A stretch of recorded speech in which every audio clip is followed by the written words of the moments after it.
الحمدللہ رب العالمین والعاقبۃ للمتقین الصلاة والسلام علیک یا رحمۃ للعالمین اما بعد فاعوذ باللہ من الشیطان الرجیم بسم اللہ الرحمن الرحیم ثانی اثنان اذ هما فی الغار اذ یقول لصاحبه لا تحزن ان اللہ معنا صدق اللہ العظیم قال اللہ تبارک و تعالی فی مقام آخر والذی جاء بالصدق وصدق به اولئک هم المتقون صدق اللہ العظیم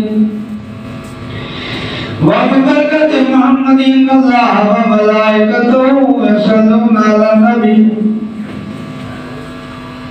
یا ایھا الذین آمنوا صلوا علیہ وسلموا تسلیما اللہم صل علی سیدنا مولانا محمد وعلی آل سیدنا وصحبہ سیدنا مولانا محمد بارک وسلم وصلوا علیہ الصلاة والسلام علیک یا رسول اللہ وعلی آلک وصحبک یا حبیب اللہ۔ السلام علیکم بزرگوں، میں نے آپ کے سامنے رب العالمین کی غیب کتاب قرآن مجید فرقان حمید سے دوایت کی تلاوت کی۔ آج کی جمعۃ المبارک کے موقع پر امیر المومنین و خلیفۃ المسلمین سیدنا ابوبکر صدیق رضی اللہ تعالیٰ عنہ کی شان، آپ کی فضیلت، آپ کی عظمت بیان کریں گے۔ نبی پاک علیہ السلام کے ساتھ جتنے بھی صحابہ ہیں، ہر صحابی نے کوئی نہ کوئی دلیل پوچھی، دلیل دے کر اسلام قبول کیا۔ اور صحابی ابوبکر صدیق رضی اللہ عنہ کی یہ شان ہے کہ آپ کی صحابیت قرآن سے ثابت ہے۔ کسی صحابی کی صحابیت قرآن سے ثابت نہیں ہے کہ خدا نے فرمایا ہے کہ یہ صحابی ہے۔ واحد ہستی ابوبکر صدیق رضی اللہ تعالیٰ عنہ ہے جن کی صحابیت رب العالمین نے اپنی غیب کتاب میں فرمائی۔ ثانی اثنین اذ ہما فی الغار، جب وہ دو غار ثور میں تھے، نبی پاک علیہ السلام نے جب ہجرت کی غار ثور کی طرف روانہ ہوئے تو ابوبکر صدیق رضی اللہ تعالیٰ عنہ کے ساتھ سے مشرکین مکہ آپ کی جان کے دشمن تھے، جان لینے کے لیے پیچھا کیا، یہاں تک جب آگے پہنچے تو غار ثور ہے۔ نبی پاک علیہ السلام نے اپنے یارغار سے فرمایا کسی غار کے اندر چلتے ہیں۔ ابوبکر صدیق رضی اللہ تعالیٰ عنہ عرض کیا، اللہ کے رسول آپ غار ٹھہرے، میں اندر جاتا ہوں، غار کی صفائی کرتا ہوں، وہ موضوع کی جیسی نہ جو آپ کو تکلیف پہنچائے۔ یہ محبت عشق رسول تھا۔ غار ثور کی آپ نے صفائی کی، ہر سوراخ بند کر دیا کپڑے سے، ایک سوراخ باقی رہ گیا، کپڑا نہیں تھا۔ ابوبکر صدیق رضی اللہ تعالیٰ عنہ اپنے پاؤں کی ایڑی کو سوراخ کے آگے دے دی۔ نبی پاک علیہ السلام غار ثور کے اندر آئے، تھکے ہوئے تھے۔ ابوبکر صدیق رضی اللہ تعالیٰ عنہ کی گود میں آرام فرما ہوئے، نیند آ گئی۔ ابوبکر صدیق رضی اللہ تعالیٰ عنہ نے نبی کے آرام کا بھی خیال کیا۔ جس سوراخ پر ابوبکر صدیق رضی اللہ عنہ نے پاؤں کیا تھا، اور سوراخ کے اندر ایک سانپ تھا۔ جب سوراخ بند ہوا، سانپ نے ادھر ادھر حرکت کی، اس کا بھی سانس لینا مشکل ہو گیا، ادھر ادھر بھاگا، مگر کچھ چیز اس نے جب ایک سوراخ کے کنارے پہ آیا تو اس کو انسانی جسم، انسان کا خون، انسانی جسم کا گوشت ملا۔ ابوبکر صدیق کے پاؤں کی اڑی، سانپ جو انسان کا دشمن، اس نے کہا یہ انسانی جسم کا گوشت ہے، اسی پہ ڈاکوان شاید یہ سراخ مجھے مل دیا اور میں بہن کر دوں.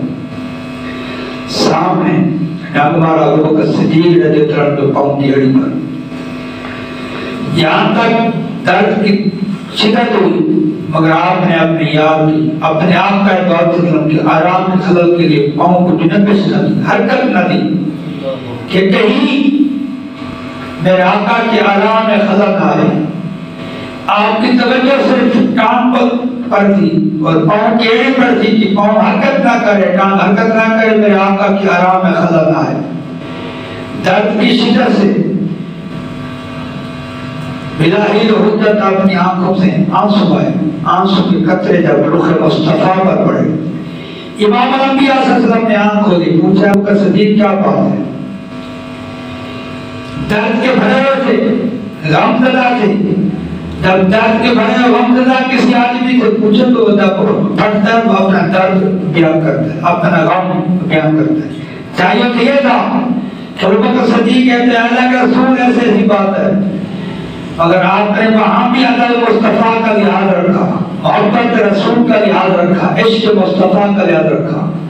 ابو بکر صدیق رضی اللہ عنہ نے کیا میرا آقا میری والدہ آپ پر قربان، میرے والد بھی آپ پر قربان، میرے والدین آپ پر قربان، اللہ کے رسول صاحب نے مجھے نمبا ہے.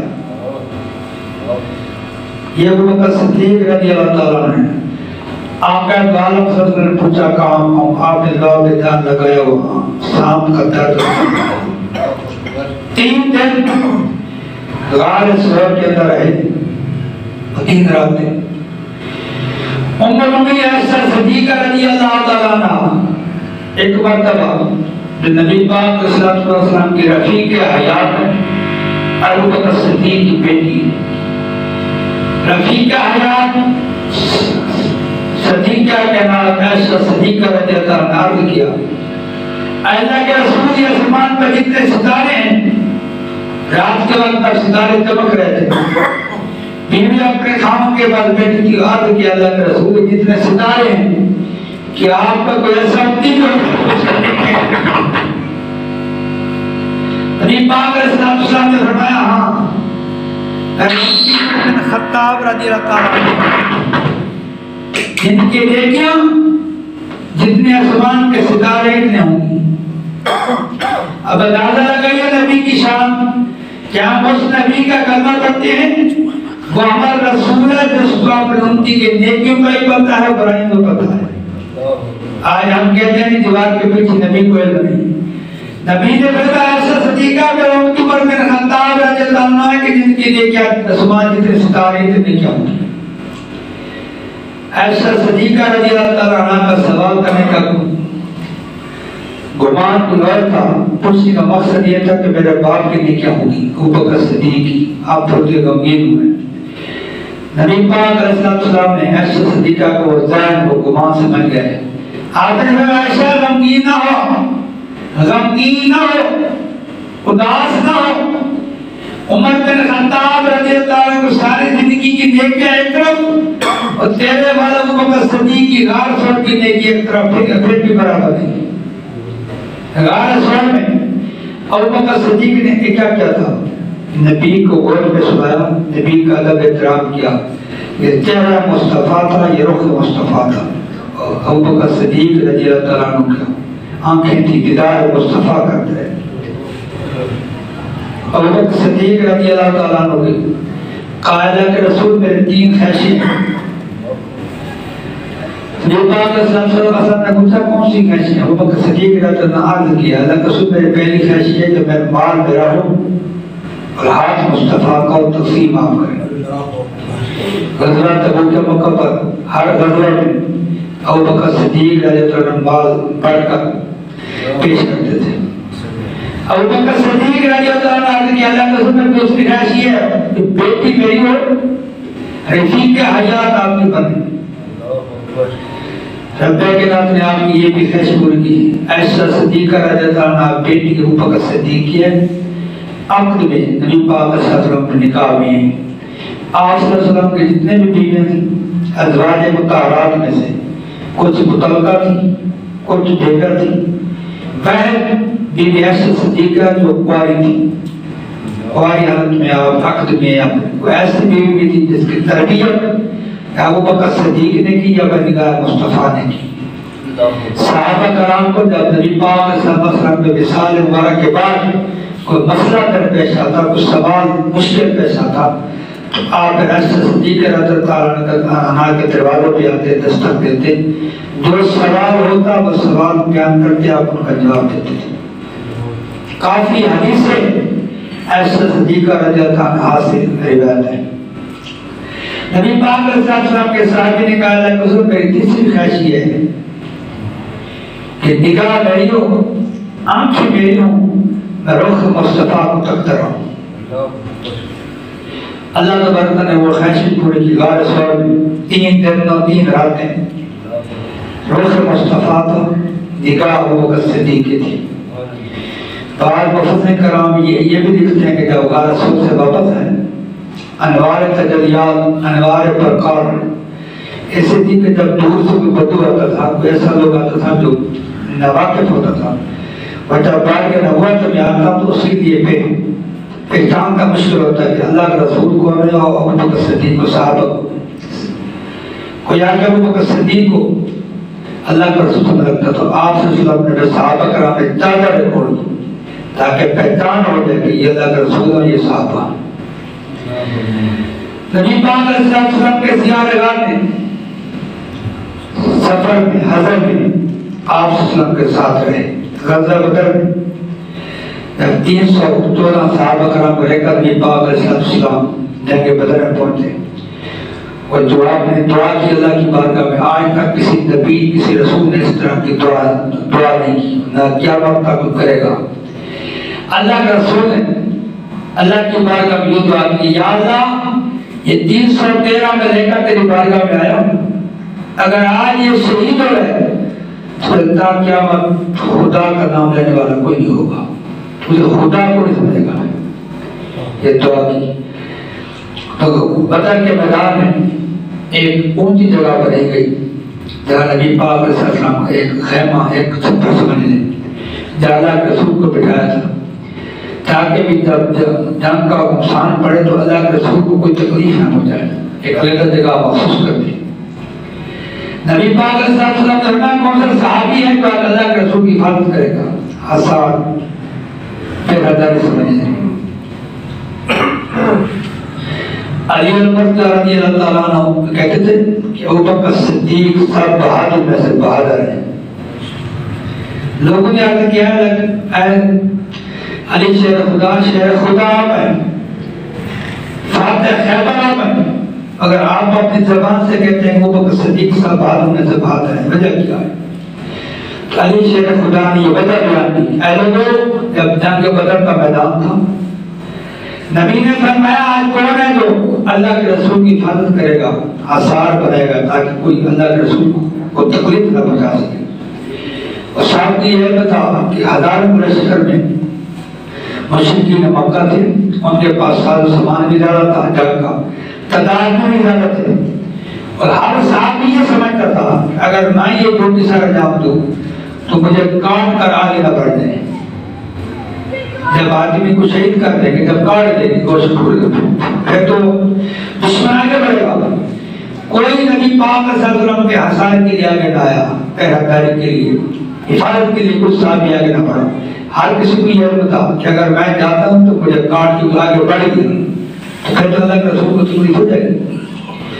ابو بکر صدیق رضی اللہ تعالیٰ عنہ کہ اللہ کے رسول آج میں یہ پہراداری دیتا ہوں، مجھے تو کاٹ کے جائے گا تو آپ کو تکلیف ہو جائے گی، میری تلوار کے ٹکڑے کر کے آگے جائے گا تو آپ تک پہنچے گا، پہلے میری تلوار کے ٹکڑے کرے۔ آپ کو یہ یقین تھا، آپ کو اپنی بہادری پر یقین تھا کہ مجھے تو کاٹ کے آگے نہیں جا سکتا۔ علی شیر خدا رضی اللہ تعالیٰ عنہ کہتے تھے کہ سب سے بہادر ابو بکر صدیق رضی اللہ تعالیٰ عنہ۔ ابو بکر صدیق رضی اللہ تعالیٰ عنہ ایک مرتبہ صحابہ کرام مسجد نبی میں بیٹھے تھے، نبی پاک علیہ السلام نے صحابہ کرام سے مشورہ لیا کہ میں سیدہ طیبہ طاہرہ فاطمہ الزہرا رضی اللہ عنہا کا نکاح کرنا چاہتا ہوں۔ صحابہ کرام سے مشورہ لیا، ہر کسی نے اپنا مشورہ دیا۔ ابو بکر صدیق رضی اللہ عنہ خاموش رہے، اب صحابہ کرام خاموش ہو گیا، کسی کو مشورہ آ گیا، ابو بکر صدیق مسجد میں اہل تک کونے میں بیٹھے تھے، بعد میں آئے کہ ہاتھ باندھ کر کھڑے ہو گئے، کہا اللہ کے رسول آپ کی بیٹی ہے، جہاں چاہے آپ نکاح کریں، مگر میں یہ عرض کرتا ہوں، میرا سوال یہ ہے کہ آپ کے لیے بیٹی کے لیے آپ نے کچھ بنایا بھی ہے؟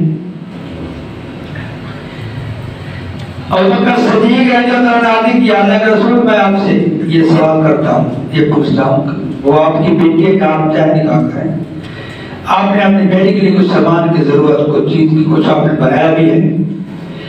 ابو بکر صدیق رضی اللہ عنہ نے یہ بات کہی، آقا دو عالم صلی اللہ علیہ وسلم نے ابو بکر صدیق کا ہاتھ پکڑا اور صحابہ کرام کے سامنے لیا، کہا لوگوں تم گواہ ہو جاؤ، جن جن لوگوں کے مال نے مجھے فائدہ پہنچایا میں نے ان کا احسان اتار دیا، جن کے لوگوں نے میرے اوپر احسان کیا میں نے دنیا میں ان کا احسان اتار دیا، ایک واحد ہستی ابو بکر صدیق ہے جن کا میں احسان نہیں اتار سکا۔ اور ابو بکر صدیق سے مخاطب ہوئے کہا کہ ابو بکر صدیق کہ تو واحد ہستی ہے کہ تجھے میرا تو خیال ہے ہی ہے، مگر تو میری بیٹی کا بھی خیال کرتا ہے، تمہیں لاش کا فکر کا بھی خیال ہے، اور کسی صحابی نے یہ بات نہ کی۔ آپ نے اللہ کی بارگاہ میں کہا کہ یا اللہ میں نے اس کا احسان ہی اتارا، کل قیامت کے دن تم مالک یومئذ ہوگا اس کا ان کا احسان اتاری۔ تو ابو نبی پاک علیہ السلام فرماتے تھے کہ لوگوں دنیا میں نے سب کا احسان اتار دیا، اگر نہیں اتارا تو ابو بکر صدیق رضی اللہ عنہ کا احسان ہی اتارا، سفر میں حضر میں ہر جگہ ساتھ تھے۔ ابو بکر صدیق رضی اللہ عنہ آخری خواہش، آخری بات، آخری وصیت علی شیر خدا رضی اللہ عنہ سے کی کہ علی جب میں فوت ہو جاؤں ان ہاتھوں سے مجھے غسل دینا جن ہاتھوں سے آپ نے آقا دو عالم صلی اللہ علیہ وسلم کو غسل دیا تھا۔ ابو بکر صدیق رضی اللہ عنہ جب مثال ہو گیا، علی شیر خدا نبی کے داماد امام حسن حسین کے والد سیدہ فاطمہ طیبہ طاہرہ رضی اللہ عنہ کے گھر والے علی شیر خدا رضی اللہ عنہ نے غسل دیا، اور ہاتھوں سے جن ہاتھوں سے آقا دو عالم صلی اللہ علیہ وسلم کو غسل دیا تھا، جنازہ پڑھ لیا۔ ابو بکر صدیق رضی اللہ عنہ نے وصیت کی تھی کہ جب میرا جنازہ پڑھ لینا تو میرے جنازے کو روزہ مبارک کے سامنے رکھ دینا۔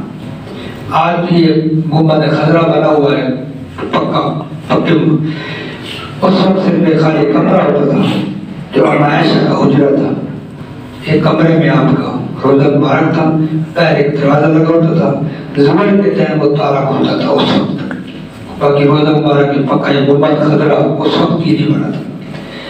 اور ابو بکر صدیق رضی اللہ عنہ وصیت کے مطابق صحابہ کرام نے جنازہ پڑھ کے جنازے کو حجرہ مبارک گنبد خضرا کے سامنے دروازے کو سامنے رکھ دیا اور ہاتھ باندھ کر آقا صلی اللہ علیہ وسلم کی ذات پر درود شریف پڑھنا شروع ہو گئے۔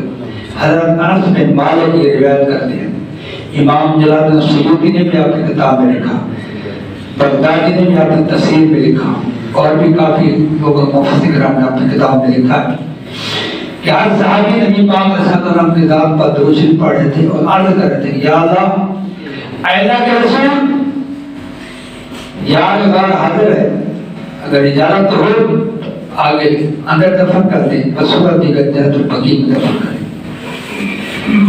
امام جلال الدین سیوطی لکھتے ہیں، بغدادی آپ کی تفسیر بغدادی میں لکھتا ہے کہ وہ تالا جو لگا ہوا تھا تو صرف ظہر کو آگے بندہ کھولتا تھا، وہ تالا خود بہت کھلا، دروازہ خود بہت کھلا، اندر سے آواز ہے کہ یار کو یار کے ساتھ ملا دو، ساری زندگی میرے ساتھ رہے۔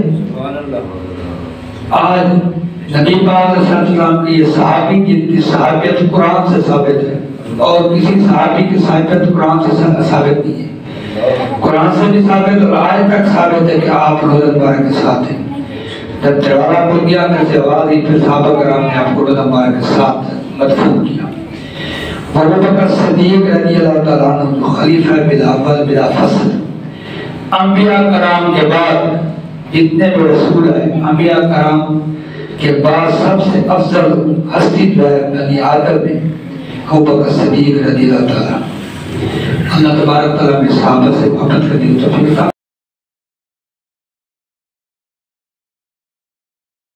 اٹھے بندیا منا رب کو جہاڑے چار زندگی ہے اٹھے بندیا منا رب کو جہاڑے چار زندگی ہے متا موقع چکا بہمیں بے اعتبار زندگی ہے اٹھے بندیا